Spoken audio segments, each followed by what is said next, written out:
ফ্রান্সের president Emmanuel মাখোর আমন্ত্রণে 2 দিনের সফরে রোববার প্যারিসে যাচ্ছেন সৌদি যুবরাজ মোহাম্মদ বিন সালমান। এই সফরে হরমুজ প্রণালীর বিকল্প পথ তৈরির পরিকল্পনা নিয়ে দুজনের আলোচনা হওয়ার কথা রয়েছে।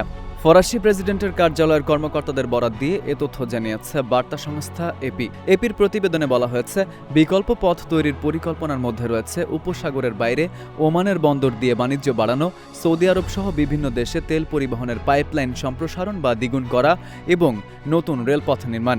সোমবার বিকেলে মাখো ও সৌদি যুবরাজ সৌদি ফ্রান্স কৌশলগত অংশীদারত্ব পরিষদের প্রথম বৈঠকে সভাপতিত্ব করবেন। ফরাসি প্রেসিডেন্টের কার্যালয় জানিয়েছে, মধ্যপ্রাচ্যে স্থিতিশীলতা ও শান্তি প্রতিষ্ঠায় ফ্রান্স ও উপসাগরীয় দেশগুলোর ঘনিষ্ঠ সমন্বয়ের প্রয়োজনীয়তার প্রেক্ষাপটে বৈঠকে গুরুত্বপূর্ণ আঞ্চলিক বিভিন্ন বিষয় নিয়ে আলোচনা হবে। বিশেষ করে হরমুজ প্রণালীর পরিস্থিতি এবং এর বিকল্প বাণিজ্য পথ তৈরির বিষয়টি বৈঠকে গুরুত্ব পেতে পারে।